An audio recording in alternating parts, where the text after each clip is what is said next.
Broadcasting from the Unshackled Studios in Melbourne. This is WilmsFront, brought to you by the Unshackled.net. Now here's Tim Wilms.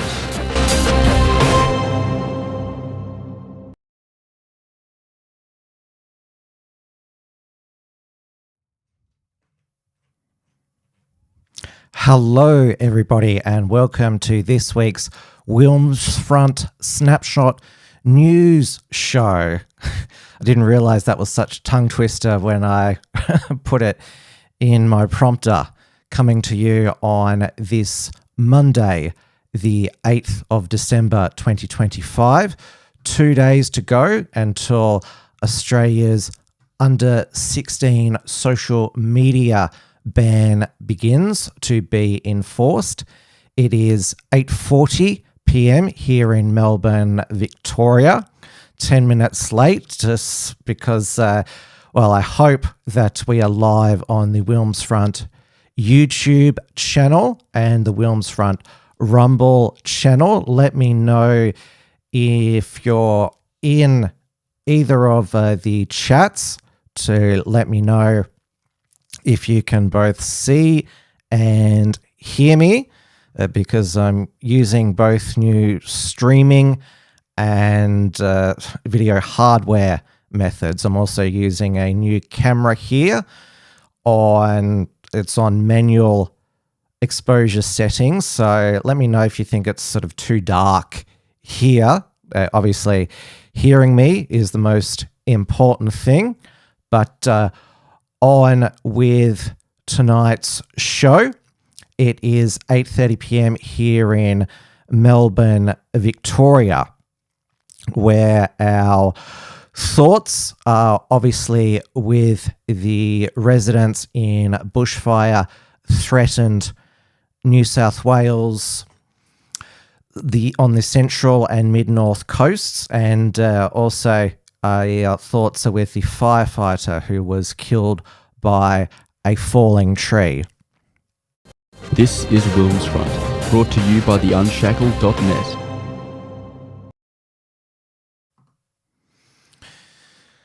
Anthony Albanese and his Communications Minister, Anika Wells, hoped this week they would be trumpeting their world-leading under-16 social media ban coming into effect in the final week of Parliament for the year. Anika Wells, who's the member for Lilly, succeeding Wayne Swan in that safe Labor seat in Queensland in 2019. Minister Karen, as I call her, was at her sanctimonious worst, that anyone would dare oppose or challenge in the courts the world-leading, groundbreaking, trailblazing under-16s social media ban.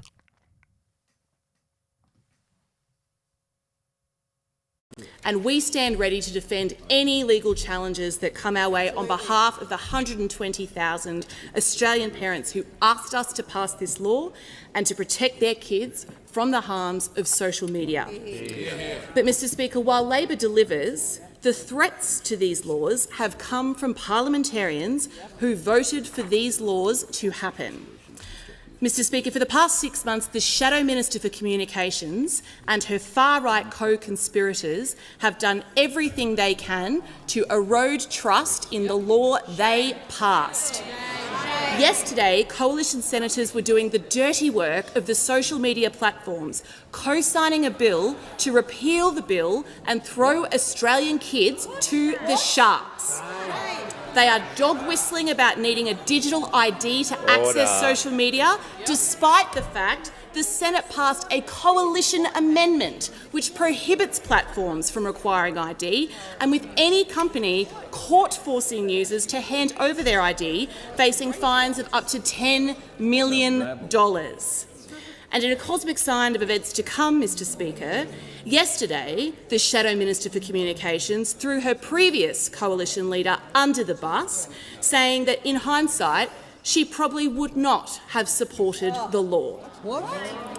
There's a predictive text field to their chaos, Mr. Speaker, but we will not accept that chaos misleads young Australians. If the current leader of the opposition supports protecting children from the harms of social media, then stand up, join the government in backing Australian parents and making sure this law is a success. Anything short of that, Mr. Speaker, is a complete capitulation to big tech and to even bigger political threats. And we stand ready to defend any legal challenges that come our way on behalf of the 120,000 Australian parents who asked us to pass this law and to protect their kids from the harms of social media. But, Mr. Speaker, while Labor delivers, the threats to these laws have come from parliamentarians who voted for these laws to happen. Mr. Speaker, for the past 6 months, the Shadow Minister for Communications and her far-right co-conspirators have done everything they can to erode trust in the law they passed. Yesterday, coalition senators were doing the dirty work of the... Yes, Anika Wells, she calls those opponents of the under-16 social media ban for a variety of reasons, because although digital ID won't be allowed to be the only form of age verification demanded by the big tech social media platforms and stored, it's actually the social media companies, big tech, that is doing the Albanese government's dirty work for them. Obviously, they've been threatened with $50 million fines. So you can, well, if you don't want to hand over your digital ID, you can allow your face to be scanned, or you can provide a bank ID. Now, Anika Wells, she is right that it was bipartisan at the end of last year, the under-16 social media ban, or minimum age amendment. And it was actually spearheaded by the then opposition leader Peter Dutton and his communications spokesman David Coleman. Now, they both lost their seats at the federal election. Obviously, Peter Dutton, being a former cop, was very big on big government measures, but thankfully there is this libertarian privacy streak coming back into the Liberal Party. And though a lot of the MPs, as I previously said, didn't know what they actually voted for, Andrew Bragg, Liberal Senator, moderate, said, who voted to ban YouTube.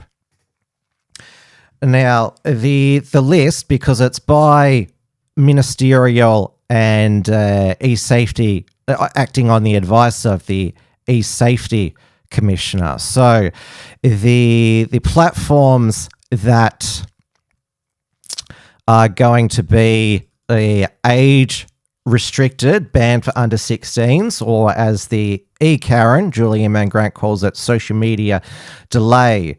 The analogy she uses is that we're teaching kids how to swim.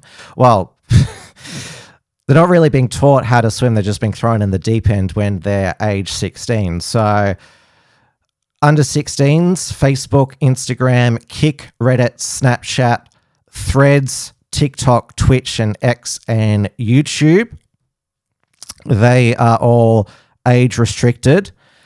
Exempt or allowed YouTube Kids, WhatsApp, Steam, which is gaming, Roblox, which is gaming, Pinterest, which is pictures, Messenger, I think that means Facebook Messenger, LinkedIn, GitHub, Discord, and bizarrely, Blue Sky, where all of the far-left communists and degenerate fetishists have all congregated in. Now, Malcolm Roberts, the One Nation senator, because there was a week of Senate estimates last week, which doesn't count as the Senate sitting. So he asked Julian Mangrant why have you decided to exempt Blue Sky? Commissioner, you have exempted Blue Sky from your under-16 social media minimum age restrictions. Yet Blue Sky is almost identical to X, as I understand it. It currently allows 13-year-olds or younger people saying they are 13 to sign up, and they have no age verification. Do you understand, Commissioner, you have an obligation to discharge your duties without the perception of political bias? Your decision to exempt a left-wing hangout and include a conservative hangout, X, looks like political bias. Blue Sky has not been exempted from. They present a very low risk. They have actually identified themselves as an age-restricted social media platform. They probably have 50,000 Australian users, a very small number of young users. They're building up their age inference tools. They're a very young company, and what we've decided to do, I mean, we're talking to a range of companies that could be age-restricted social media platforms, whether it's Yubo, whether it's Yoke, whether it's Lemonade, other ones that we know we're going to go to. But you missed the opening statement where I said our focus, well, one, these assessments that we're doing are voluntary. It is up to I don't have specific declaratory powers in terms of who is in, who's out, so I can't say anyone's exempted. It's up to the legal teams of those companies to determine whether they're in or out. Where we will focus our compliance is where the vast majority of young people are, for the purpose. Blue Sky apparently very low risk according to the Karen. Well, I wouldn't describe it as low risk given that the accused assassin of Charlie Kirk, Tyler Robinson, developed a furry trans fetish through online platforms, not Blue Sky specifically, but if you are going to develop a trans furry fetish and be radicalized into far-left violent ideology, Blue Sky would be the platform where that would take place. So it is certainly not low risk, and we shall see when the social media ban comes in whether more Australian children flock to Blue Sky, though Anika Wells, she has said that if children flock to exempt or non-banned age-restricted platforms, she will ban them. And she also wants the under-16 social media ban to put in a cultural expectation as well. It reminds me of the COVID rule culture.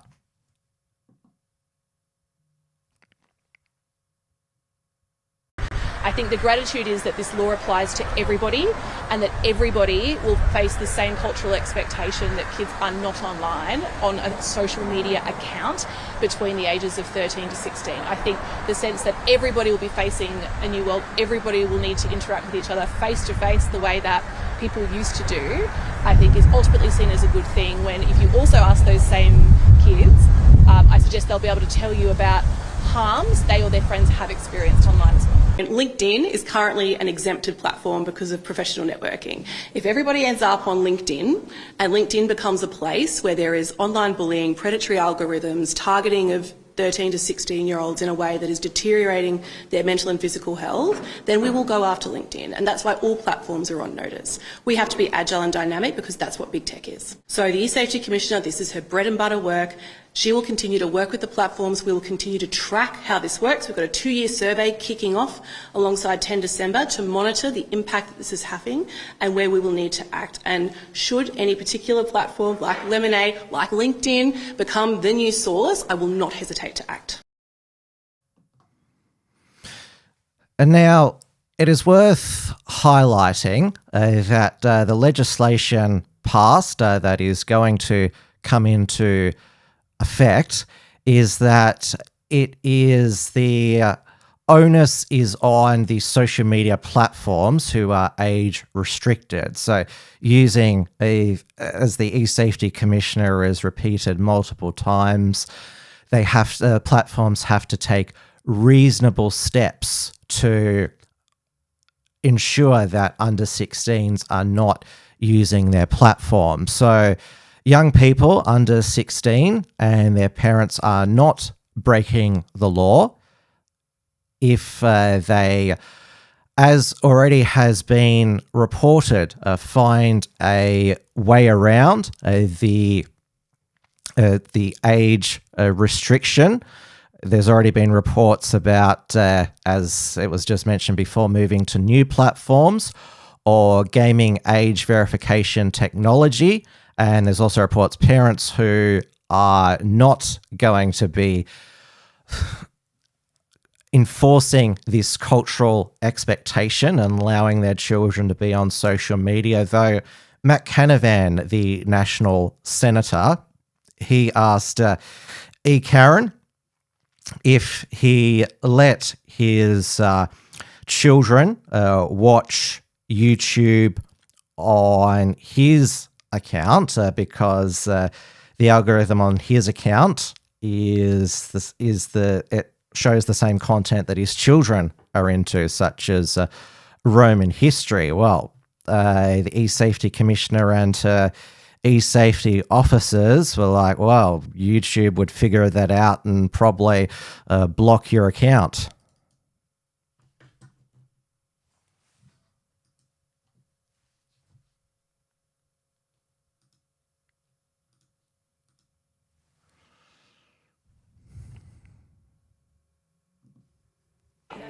Mr. Speaker, I only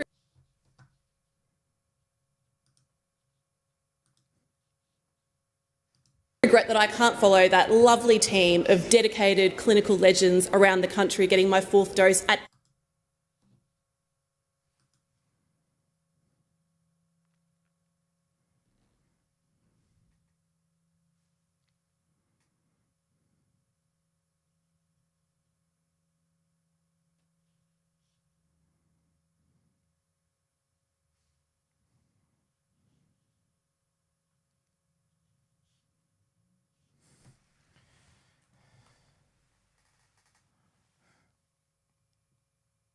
Moving on, the other question I wanted to ask is on behalf of my children. I don't know why YouTube's been captured. I mean, I've had some great family experiences on YouTube. We all hung out for part 3 of the Punic Wars of Oversimplified's series. We watched that all together as a family.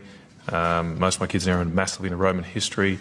One child's studying rocket science, basically because he got to learn that through YouTube, and that was through the algorithm, right? He starts, researching rockets, and the algorithm leads him to MIT lectures, and now he's studying that as an adult. I don't understand. I mean, I get there's maybe some harm, but I feel like you haven't fully captured the positive benefits, including of the algorithm, because the algorithm takes an interest in history and politics and science.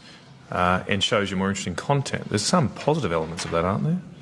Well, some of our research did show that 96% of 10 to 15-year-olds had one social media account, and 70% of them experienced harm on social media, and 40% of those experienced the most harm. I'm just talking about YouTube. I'm talking 40% experienced it on YouTube. I just want to read you something from YouTube's own research.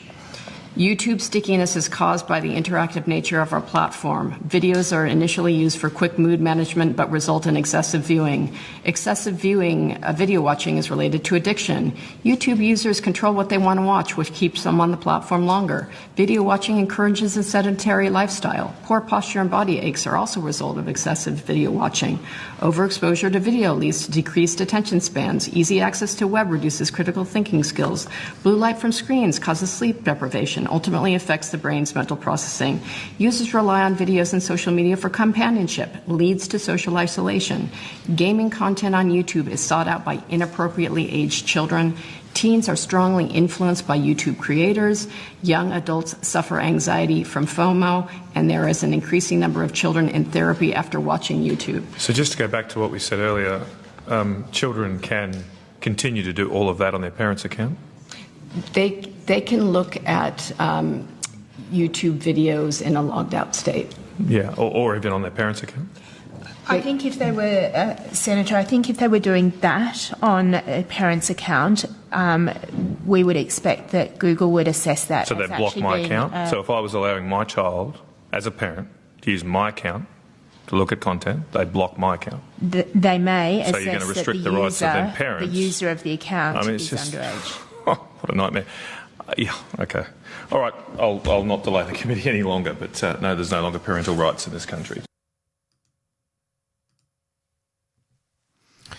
See how Karen, when she can't answer a question, she just goes to her talking points. And we're hearing a lot about the wickedness of the algorithms. Another one of Anika Wells's lines is that parents should raise She's holding a media children, conference there not in Canberra with the E-Safety algorithms. Commissioner and a number of other people about improving online safety. Let's have a quick listen in. What happens when this tech... Sorry, another clip played. Anika Wells says that parents should raise children, not algorithms. But as Matt Canavan said there doesn't, with this under 16 social media ban, it seems that parental rights no longer exist in this country. And this is what we're seeing from governments at every level, is that they are passing laws, regulations, and encouraging that they will raise children, not parents. Now, I, of course, agree that, to use another line of the Prime Minister, social media can do real social harm. I'm all for empowering parents, educating young people about the dangers, the harms, how to stay safe online, digital social media literacy. I'm all for social education. I remember I was raised pre-social media, and I remember one of the first things we learned was all about stranger danger and the safety house. That's where somewhere that if somebody was following you could go to. So there's heaps of available educational to educate children about digital online literacy and safety. But of course, we are also living in a time when parents, they are happy for the government to pass laws to make their jobs easier. They love governments doing everything in their power to do their job for them. Now, also coming in on the December 27th is the new industry code for search engines. Now, it'll blur logged out results on, Google searches. It'll blur pornography and extreme violence unless you log in and age verify yourself. Now, I'm sure most of the audience here would agree that certainly, pornography is by law age restricted, as is alcohol and gambling. Though it's funny, Anthony Albanese talking about social media doing social harm. I'll tell you what does do social harm: gambling, particularly sports bets and other gaming on your phone. Yet Anthony Albanese won't pass the Murphy recommendations of the Peter Murphy review, the late Labor senator, which recommended a ban on television sports gambling during sportscast, in fact, throughout television, because, well, sports coverage is supposed to be family viewing, and so age-restricted product should not be able to be advertised. In fact, I'm not also that keen on alcohol companies sponsoring sports competitions such as the Han Australia Cup for soccer football. Certainly, though, don't believe that if you're over 18, you should be able to access those products. Remember that to curb teenage binge drinking 17 years ago, the Alcopops tax, even though it's an age-restricted product, all it did was just raise the price of premixed spirits such as vodka cruisers. That's why your pint of hard rated now, because apparently hard solo would entice kids even though you have to be over 18. I'm going on a bit of a rant here. Obviously, I'm a libertarian, but I don't think that age-restricted products should be advertised, which are supposed to be family broadcasts. But Anthony Albanese has said, but the mainstream media, they'd lose revenue, so would the sports companies. And this is, again, it's all about Anthony Albanese in part doing the bidding of the mainstream media. News Corp had their front Sunday pages, time to save a generation. Of course, they want to ban social media for under 16s in the hope that more young people get their news from their dying mainstream media platforms. That's also why they got the government to pass laws to extort money from social media companies to pay mainstream media companies. So there's lots of agendas here at play. And obviously, it's the political media industrial complex. It's all one big club. Now, Karen, she'll have, she just keeps getting more power with obviously the Online Safety Act, and now the under 16s minimum age restriction. Now she's going to move on to smart cars. So this was a press conference she held with the Social Services Minister, Tanya Plibersek, where she talked about how smart cars can be the new domestic abuse weapons and they need to be regulated.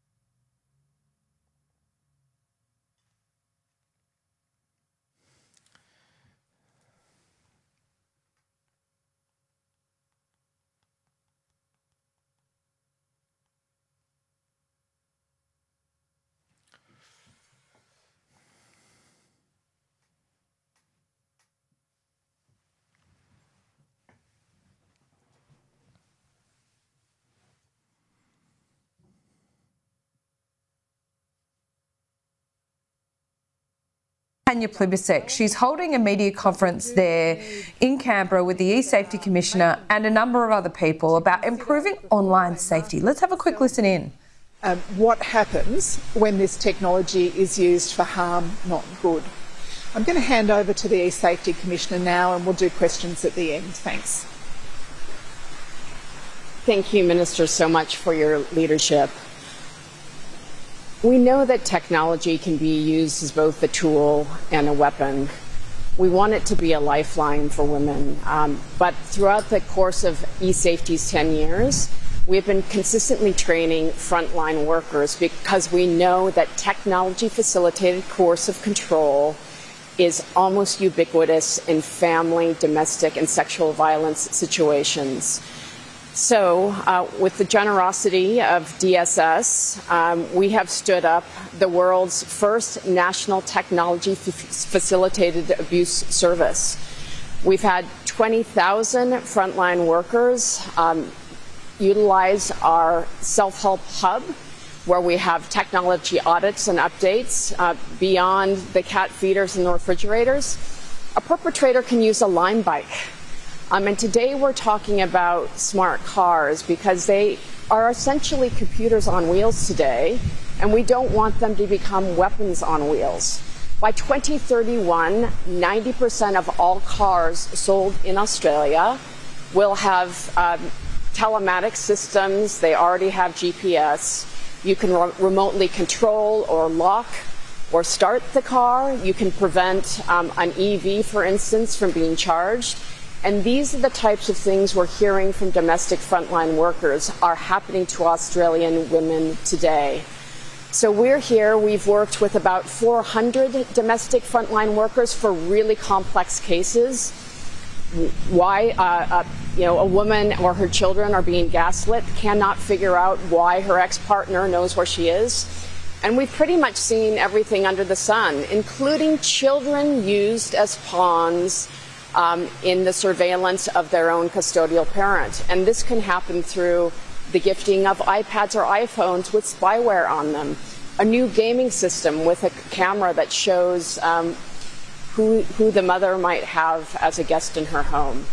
So again, we want technology to be a tool and a lifeline, not as a vector of abuse. And so we continue to provide service to the broader public, and today we put out an online safety advisory specifically around smart cars. We've done a number of these around coercive control and changing attitudes of young men around romantic relationships, where they think that they should be able to have the passwords of their partners. They should be able to expect immediate responses to phone calls and texts. And we need to change these attitudes and make sure that we're keeping people safe with the technology that we use every day. Thank you. Okay, that's where we leave that media conference.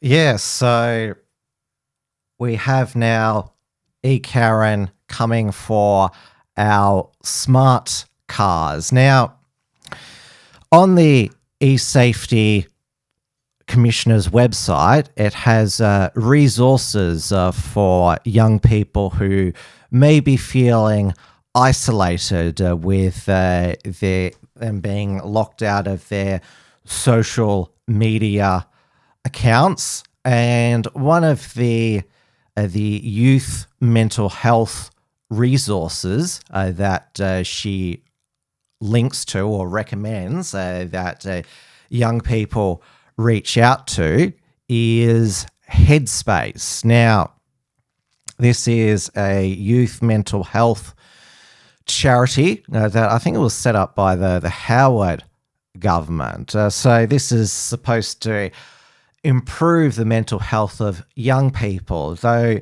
you may remember last year that a Headspace Year 9 grade presentation to girls at a school, they invited a third party who started to talk to the girls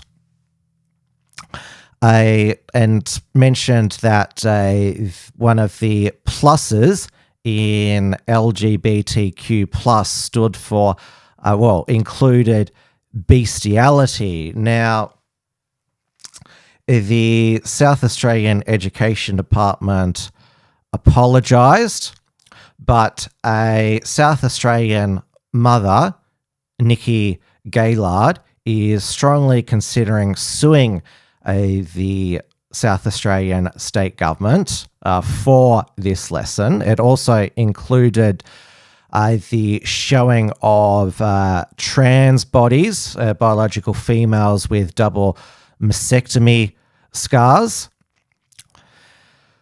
So the girls additionally reported being shown sexually explicit material and hearing graphic references that left them feeling distressed and confused. So the legal case is being taken up by the Alliance Defending Freedom International, which has co-represented Billboard Chris in his battles with the e-safety Commissioner. Now, this is also another reason for the under-16 social media ban, so that the only knowledge that young people under 16s get is through mainstream media and the classroom, through their woke far-left teachers. And so they won't discover red-pilling content online. They'll be indoctrinated to be on the woke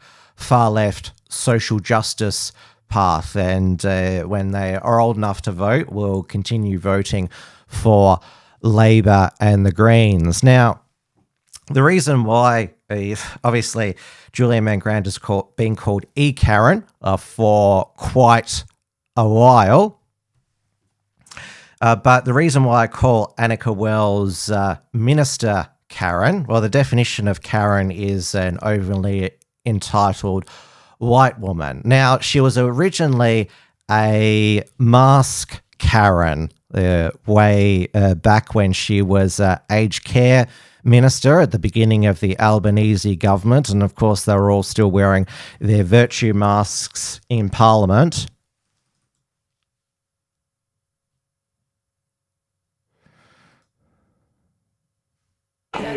Mr Speaker, I only regret that I can't follow that lovely team of dedicated clinical legends around the country getting my 4th dose at every facility to drive up awareness and vaccination rates. Such is my determination to leave no stone unturned in getting aged care through winter. But alas, I am advised that that would be against the medical advice, and we on this side of the House actually follow the medical advice. Where are your masks? Put your masks on. She was another mask Karen, like, of course, Dr. Monique Ryan, who left her mask on in Parliament for the longest. Now, when she became a communications minister, she's been described as a minister on the rise. She retained the sports portfolio, and she previously has defended Matilda's Sam Kerr during when she was on trial for an anti-white slur. Because of the racism or anti-racism, reverse racism, whatever you want to call it, at play here. I just want to show you something that our Sports Minister, Anika Wells, said today. Have a look. I think it has been a rocky road for Sam and her partner. The more we find out about that incident, I think the more you can understand why they've acted the way that they have. But being an ex-lawyer myself, I would never seek to interfere or comment on a court trial process whilst it's in action. But I think Australia certainly has, Sam certainly has Australia behind her. Now, I've got to tell you, I was listening to Talkback Radio today, Sophie. A lot of people saying, no way, we're not on Sam Kerr's side. We think she behaved appallingly. And there's the Sports Minister basically making excuses for her. Well, Chris, the Sports Minister is not sitting inside that courtroom, and she has not heard the testimony from start to finish. And I think that is incredibly ill-advised, her coming out and making these statements in the middle of a very important court trial. So let's just reserve our judgments, let's reserve our views and see what happens. But there is definitely talk here. There was shock by some of the British press that Chris Minns also came out, the New South Wales Premier, in support of Sam Kerr. So I think everyone should just hold their horses and wait to see what the jury decide today.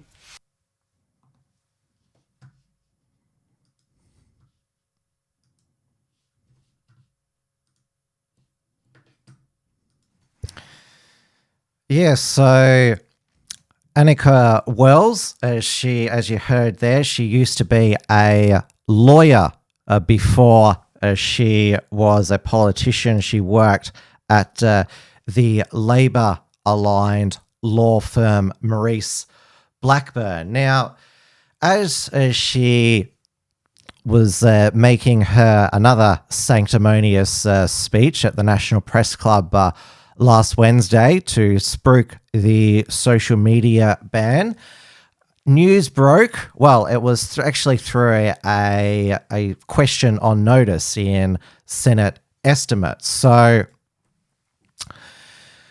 that she and two staff spent $100,000 on flights and accommodation to fly to the New York United Nations General Assembly to sell the social media ban to the world.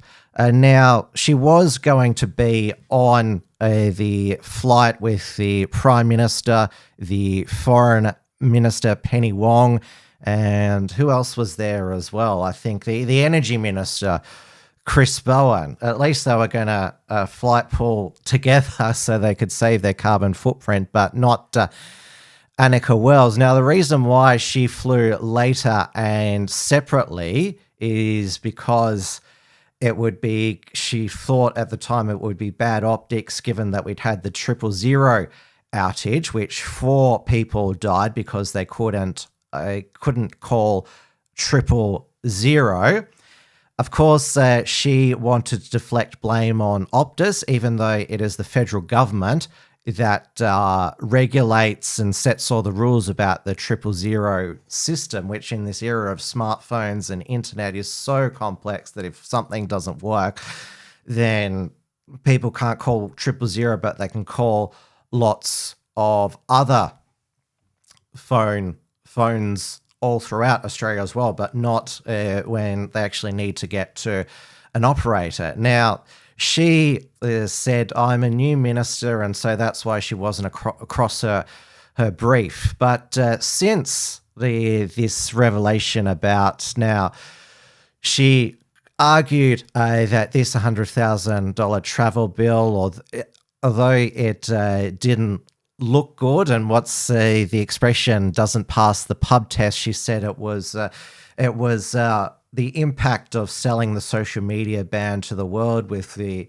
European Union now receptive to it, that it was worth it. But as sports minister, she has, it would appear, rorted a lot of travel and events to be while sports minister. It seems to be one of the most, you would say, quite jet setting, and you get to rub shoulders with sports stars and celebrities. It's quite a you would say quite enjoyable portfolio to have. So there was the revelation about when she went to the Thredbo ski resort because there was a Paralympic Australia's Adaptive Festival.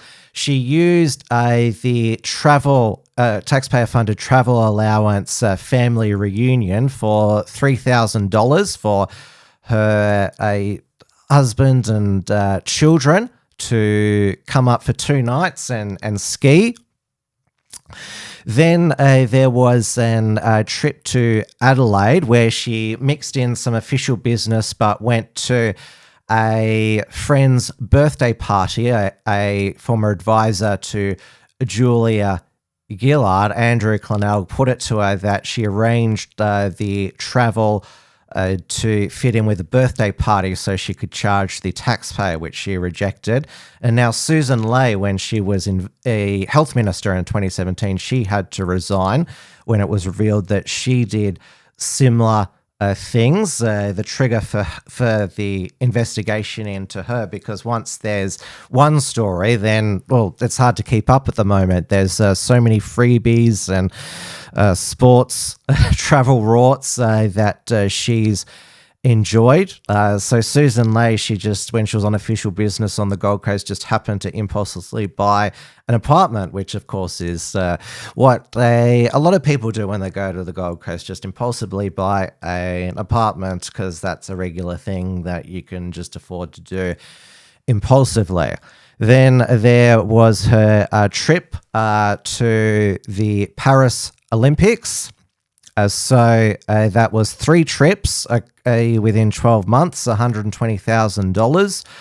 So $10,000 during the Olympics for ground transport, $1,200 a day on food. She says she didn't spend it all, but she did charge the taxpayer $1,000 for a dinner for 4, included with the ambassador, at a Michelin star restaurant, $750 on drinks afterwards. She argued this was on orientation. So she said that she was at the Olympics also because she's the Brisbane Olympics minister. She's from Brisbane. And then there is all of her travel to the AFL and the cricket.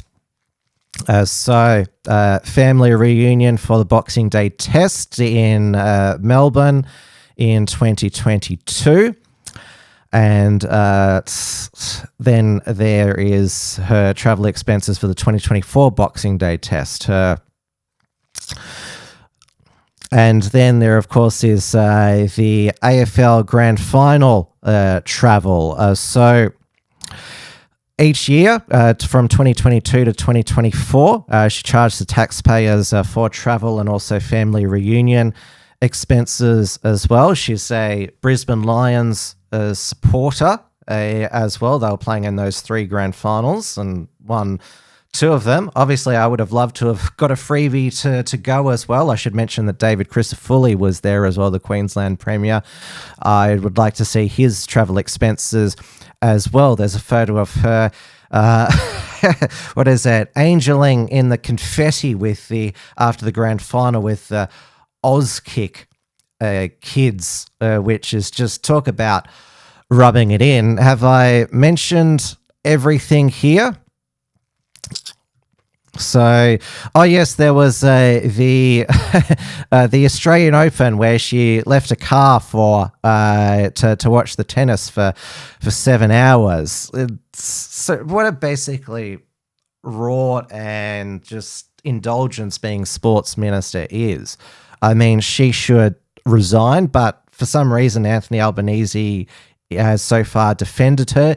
It's within the rules. She's not going to pay it back like Tony Burke did for a family reunion travel expense to Uluru. And as I mentioned before, Susan Ley resigned as a minister over having personal events on the Gold Coast mixed up with official events. Though, of course, it was just a period in the sin bin. She came back as Environment Minister under Scott Morrison.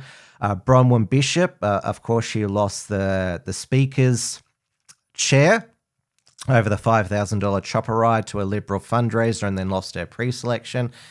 She was on with Cherry Markson tonight, and of course, she repeated her line, one rule for socialists, another rule for another. Of course, she's quite bitter about her political career ending over that, yet Tony Burke and Anika Wells so far seem to have survived.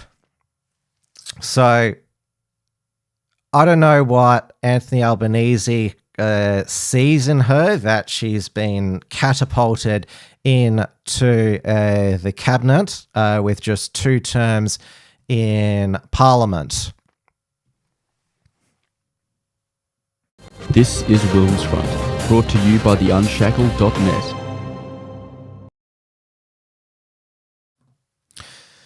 Turning now to nationalist news. So Damien Richardson, who was found guilty of a hand gesture resembling a Nazi salute at the Moorabbin Magistrates Court.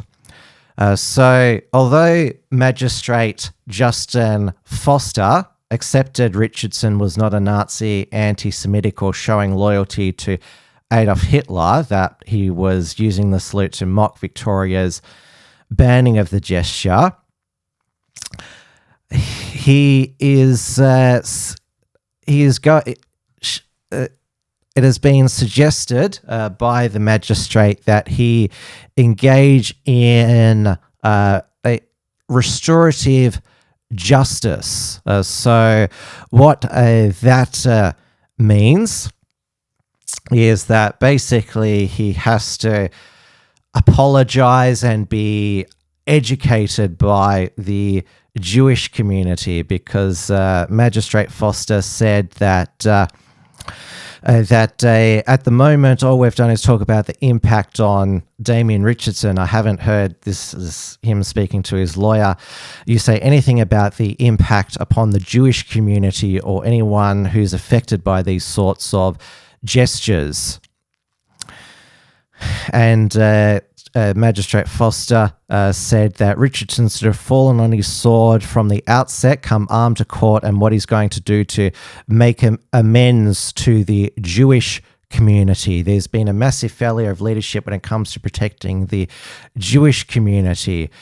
The magistrate suggested that Richardson could put together a program with the Executive Council of Australian Jewry, which had representatives watching the hearing in connection with the Australian government's Special Envoy on Combating Anti-Semitism, Gillian Siegel, and suggested discussions with Holocaust survivors, a Jewish museum visit, conversations with key figures who have been impacted by anti-Semitism, and a letter of apology to the Jewish community. Well, you have to basically kiss the feet of Devere Abramovich. Oh, will it be? Does anyone remember the South Park episode when Randy Marsh says the N-word on Wheel of Fortune, and it has him literally kissing the ass of Jesse Jackson to apologize? So will it be something? I don't think it'll be literal like that, but basically that's what he'll basically be sentenced to. So the magistrate went on to say, I'm not a Jew myself. I can't understand the pain they go through as much as they do. Surely you should be reaching out to them in conjunction with the prosecution to put together some sort of program. If he doesn't have any support for Nazi ideology, as I've found, he shouldn't have any problems with undertaking that sort of program. There needs to be restorative justice for the Jewish community. If it's not agreed to, well, other options are on the table, which could be community service or imprisonment, which is, it's a maximum of 12 months in prison under Victorian law. So there will be a new sentencing date for December 19 at the Moorabbin Magistrates Court. Now, Joel Davis remains on remand. Will spend Christmas and the New Year behind bars. So he was denied the ability to apply for bail.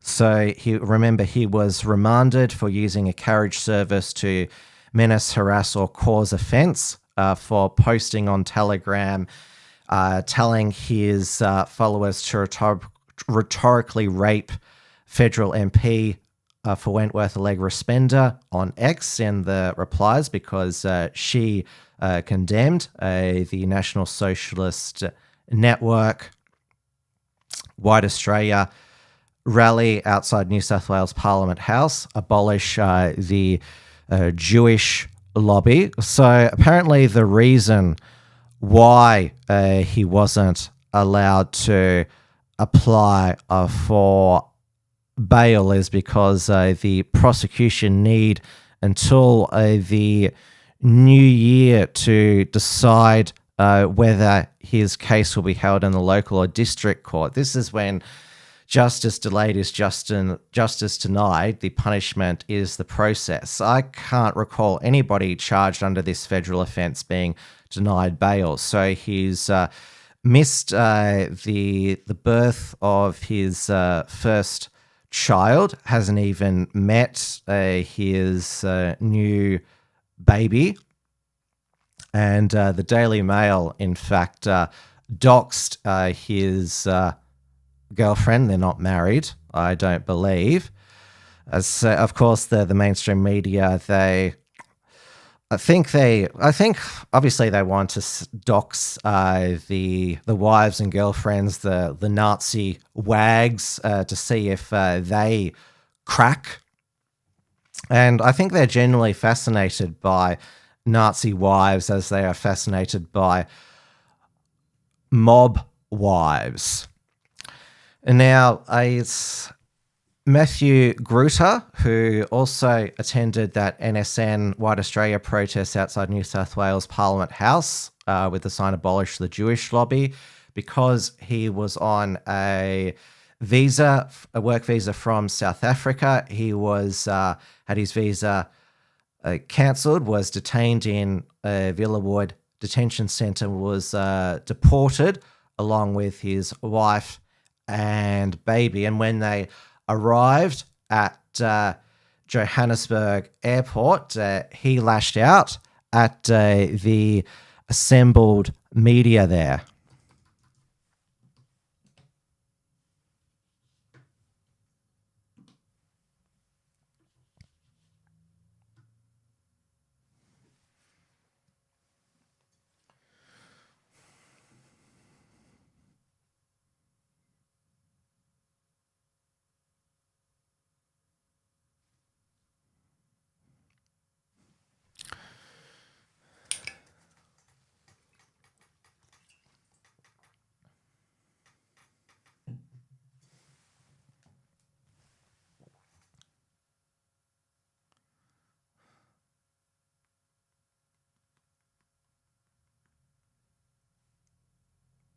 Enough now. It's enough now.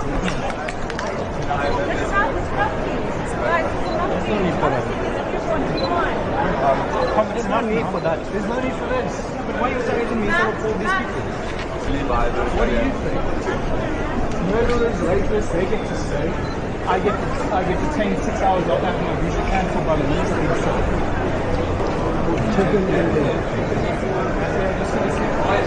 My daughter's here. Are you trying to get us attacked and murdered in South Africa? Is that what you're trying to do? Is that what you're trying to do? You're trying to label us so we can get attacked and murdered in South Africa? I don't want to label. No. Not my child, not my child, not my child. That's not fair. That's not fair. Mr. Speaker, I only regret that I can't. I will find a way in future shows to play these clips faster. Now, I didn't think it was the best optics that the first photographer that he sort of pushed away was a black one.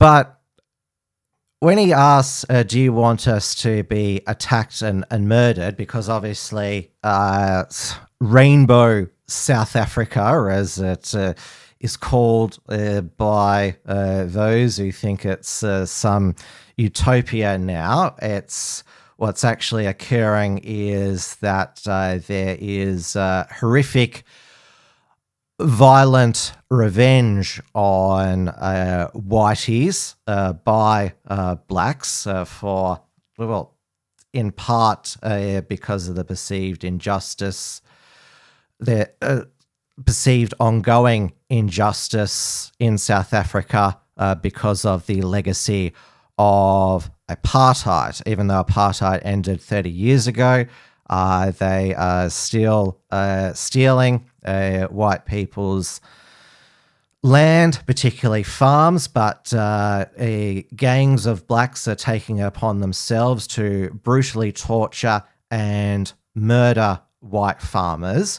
And I would say that there would be many who would hope that Matthew Gruter and his family are tortured and murdered. When the far left say the only good Nazi is a dead Nazi, they mean it. And so there would be people in South Africa and elsewhere in the world who would hope that he and his family are attacked and murdered. That's how these people, that's how their minds are being warped, that they would think that is justice. Now, although Matthew Gruter is being deported, though obviously if he wanted to remain in Australia, it wasn't wise to attend a protest with the National Socialist Network White Australia Party, even though he himself had broken no laws. Tony Burker, who deported him, it is being revealed I was actually totally okay with the ISIS brides being repatriated by a NGO, Save the Children, even though he told the Parliament that the Albanese government didn't go over the top, make a special effort to get these ISIS brides back, those who had betrayed Australia and gone to be by their husband's side while they fought for an Islamic caliphate, murdering and torturing people. Tony Burke basically gave the green light in a Home Affairs briefing for Save the Children to bring them back to Australia. So please, everybody, please do not give any money at all to Save the Children because, well, I wouldn't give any money to any international NGO because it just goes to helping the worst people. Now, although this isn't strictly a nationalist news story, Kiralee Smith, she is a nationalist, but she's more known as the director of Binary Australia, which, as its name suggests, is a lobby group to make sure that the law reflects biological reality, that gender is binary. There's two genders, sexes, male and female. Now, Kiralee Smith, she had two adverse judicial findings against her. So she was denied by the High Court the opportunity to appeal the apprehended violence orders that two transgender soccer players, biological men who play in the New South Wales women's soccer, the Flying Bats. One of those trans women who took out the AVO was Riley Dennis, who used to be a trans YouTuber who said misgendering is an act of violence. Well, I guess given that's what Riley Dennis believes, then it sort of seems logical that try and take an AVO against Kiralee Smith, who calls Riley Dennis he, him, by biological pronouns online, and also a separate action by both Riley Dennis and the other trans soccer player, a anti-vilification case. So Kiralee Smith was found to have violated New South Wales anti-vilification laws by Deputy Chief Magistrate of New South Wales, Sharon Freund, found that Smith had incited hatred and serious contempt for two women and has to apologise within 28 days and pay a $95,000 fine. If Kiralee Smith doesn't pay that within 28 days, the fine will double. She is aiming to appeal. Kirralie Smith, she will not back down. She is a woman of principle. She is not going to be is putting up a court-ordered apology, and it's because this is the law in Australia now, that we have gender self-ID in every state and territory. Misgendering is now an offence, civil and criminally, and even criminally in some states, including Victoria, to misgender somebody. Of course, we had Sal Grover, Tickle versus Giggle, was ordered to pay Roxanne Tickle $50,000 for denying Ms. Tickle access to her women-only app, Giggle for Girls. That is being appealed in the High Court. So, yes, in Australia here, woke is not dead. And there is, apart from a few liberal women here and there, such as Claire Chandler, Sarah Henderson, and Michaela Cash in the Senate, no other Liberal politician is willing to say to Kirralie Smith, we will change these laws. This is WilmsFront, brought to you by the Unshackled.net.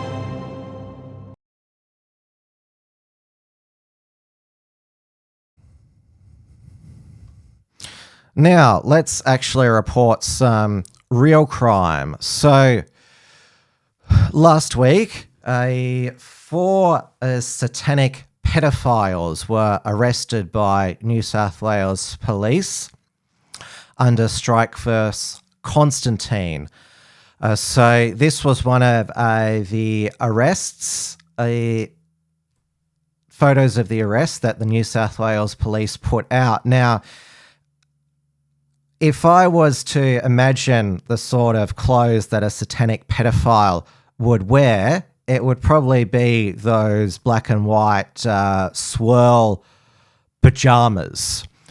So they were actually granted, they were allowed to be named, those 4 arrested. And of course, we should name and shame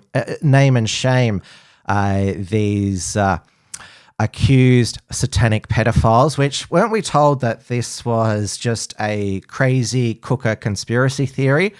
So Landon Gemotta Mills was actually the founder and editor-in-chief of a independent news website, Underground Media, which boasts it is committed to exposing institutional abuse, systematic failures, and misuse of power. Maybe he was protesting too much, and in the end, ended up exposing his own online abuse of children. Well, we have to say alleged. He's been charged. Also arrested was Benjamin Raymond Drysdale, charged with using a carriage service to make child abuse material, along with failing to comply with reporting obligations and a drug possession charge. Mark Andrew Sendecki, charged with both possessing and accessing child abuse material.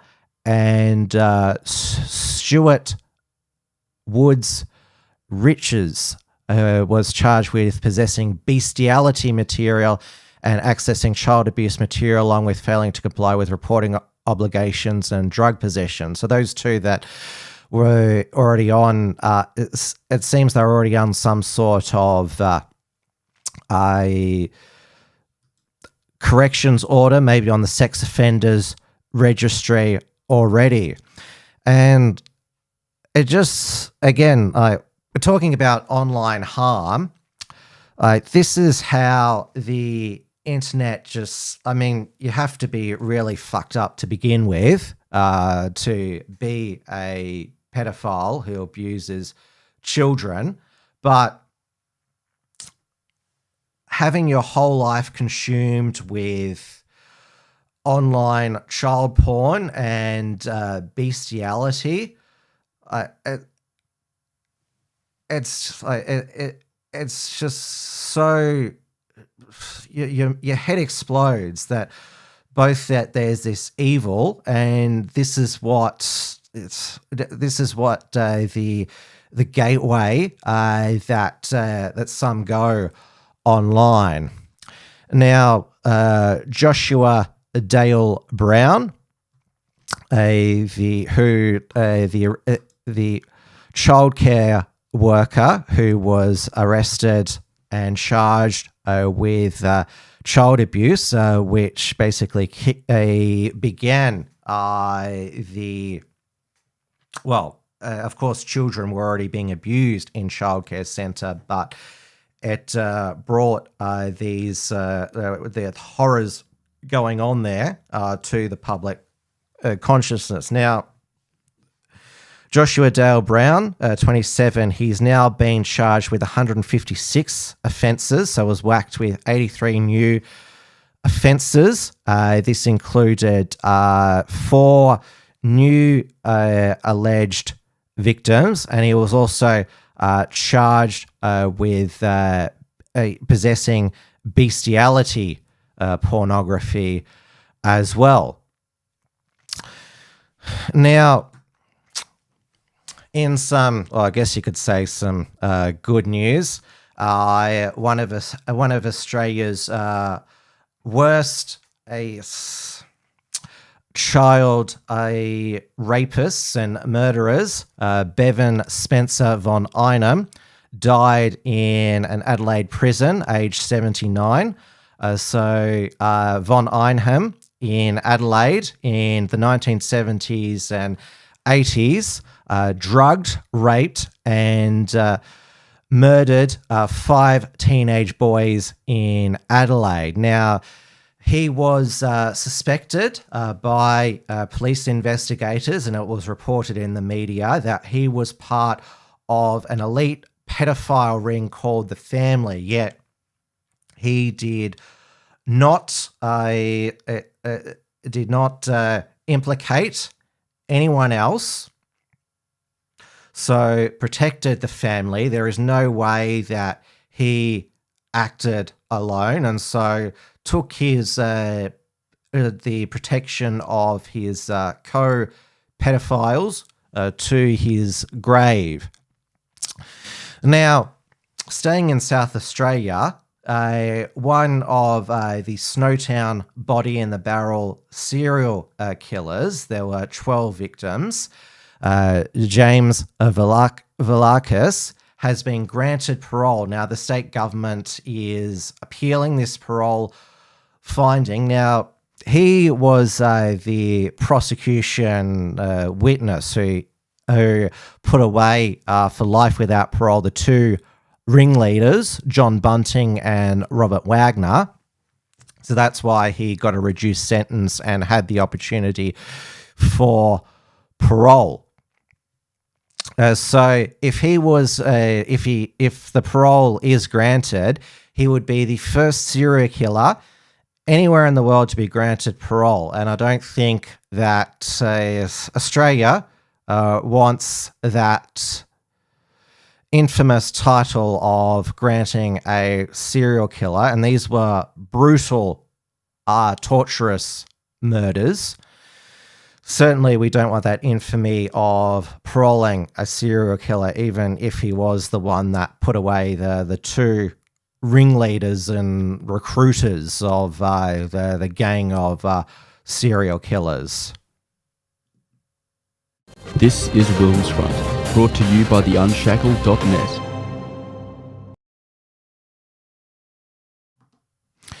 Now, the killing season is not over. Obviously, I'm talking political killings. The end of the parliamentary year is called the killing season because it's when leadership challenges and spills occur.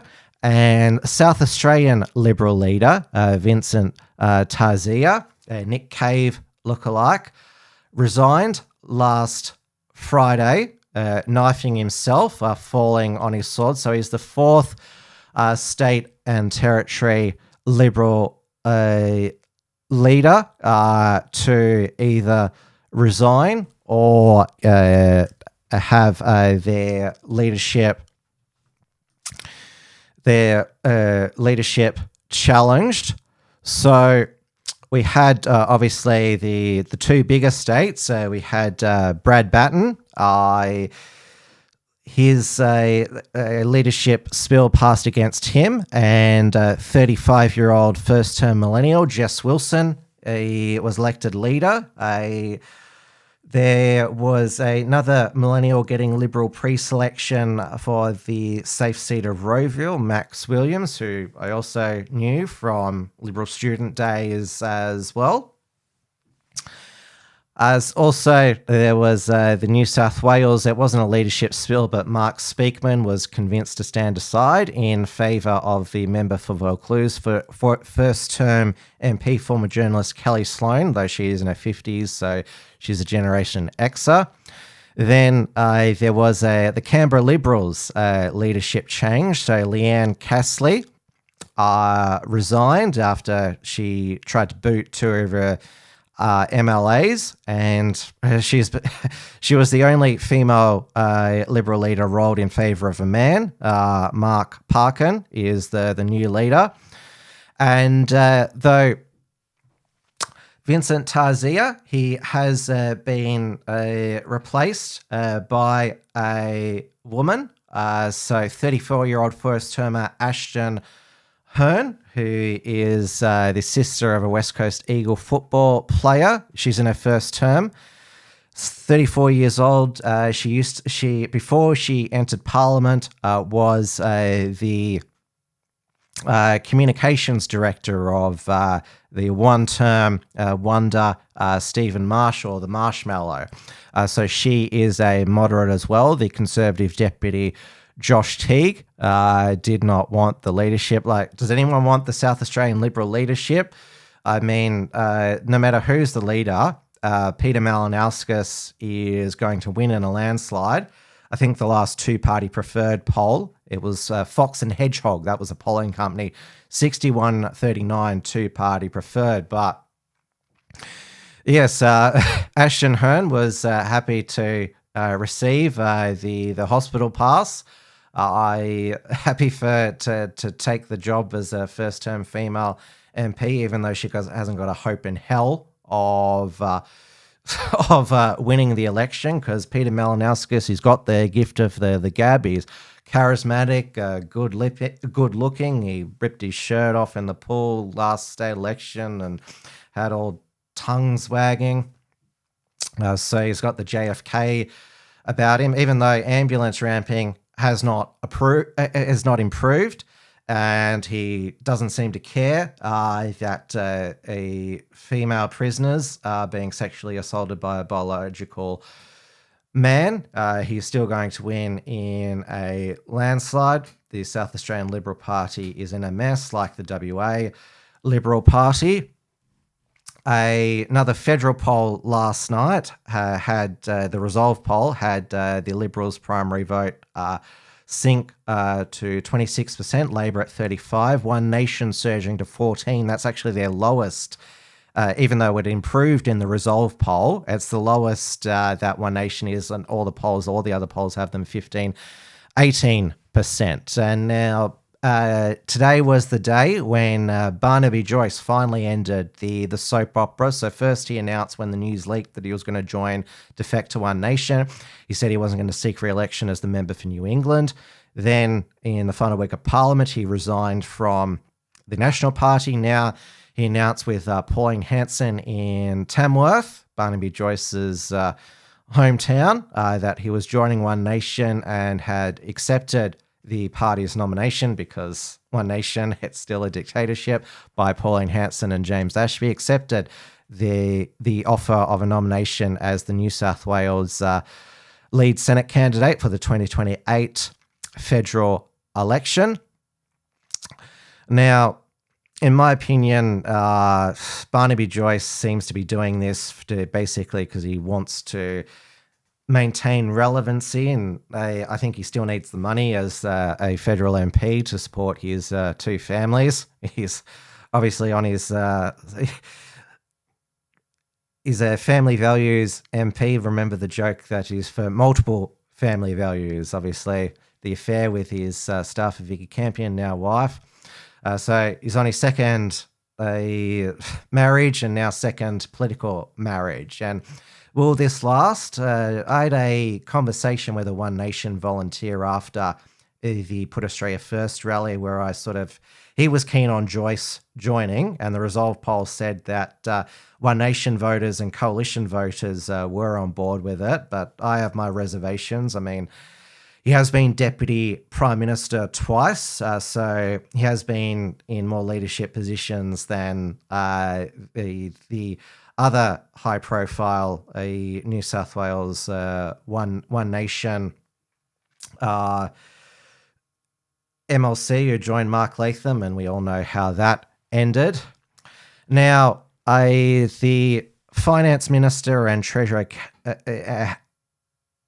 Jim Chalmers and Katie Gallagher, they have announced public service cuts, reallocations, because even though they said Peter Dutton was going to cut the public service, if you voted for him, it's okay for them to cut the public service, well, as long as you don't call it a public service cut. I, of course, think we need to cut the public service. There's so much waste in Canberra. And now MyEFA is coming out, the mid-year economic and fiscal outlook. Inflation is up, mainly because of increase in electricity prices, 37% in the last 12 months ending October. So there is... that was because of the state energy rebates coming off, and Jim Chalmers says they ripped the Band-Aid off and to end the federal energy rebates. So the next power bill shock that you get, pardon the pun, that'll be your real energy bill. And they're probably thinking, the Albanese government, there's over 2 years to an election. We can afford to have inflation jump for a little while so we can end these rebates and then just hope that renewables does become the cheapest form of power. Now, we had Jacinta Allen here announce 1,000 public service cuts. Whoop-de-doo. The public service is close to 60,000 here in Victoria. So those are rookie numbers. She's got to keep cutting. And also adult crime, violent crime pass, which I was still surprised that the offences where those aged 14 and over will be tried in an adult county court still didn't include murder. And the final bit of political news is that the $1.1 billion Macquarie Point Tasmanian AFL Stadium passed the upper house, so it is going ahead. Well, unless the greenie boomers in Hobart chain themselves to the Macquarie Point construction site like they do with Old Growth Forest. Don't put it past them there. They've got nothing better to do, these retirees. So the Tasmanian Devils will be coming an AFL side. So the AFL, their blackmail of the AFL crazy Tasmanian public worked. They're only chipping in about $15 million. And of course, they'll get a free $2 billion stadium in Brisbane after the Brisbane Olympics there. So the AFL, they sure do know how to milk taxpayers for their stadiums and in lots of other areas as well, even though the AFL makes so much money through ticket sales, sponsorship, TV rights, and official merchandise and everything. This is WilmsFront, brought to you by the Unshackled.net. And that's the end of WilmsFront Snapshot News for another week. Thank you so much for your company again, and thank you for persevering with all of the technical issues. Of course, I'll fine-tune all this, including the new camera here, because it is a bit dark here. And so I will be back next week with another Snapshot News program. I'll be going up probably right until Christmas and beyond. So I'm not taking a break. I will bring you a Melbourne Underground Film Festival vlog, a report. So final night, I got to meet Warwick Capper, who was one of the stars in the final film, Yesterday's Heroes. And he, during the screening of the film, had his own, cast commentary. So when the film was playing, he was passing his own commentary on the film, but nobody really cared because it's Warwick Capper and he is who he is. And although he's had a lot of indiscretions over the years, mainly post-football, he's still excellent value. I didn't... it would have been too hard to actually get an interview with him because he was had a few drinks by that time and was tipsy, so I don't think it would have been any good. But I have got him receiving his Muff Award for performance on screen. And I've still aimed to pump out a few more vlogs from the Put Australia First rally as well. Just so much going on with new setup here live. Obviously, I'm going to film some more reports from Tiger Mount with Richard Borston-Croft as well. So thank you again, and I will see you same time next Monday. Good night, everybody.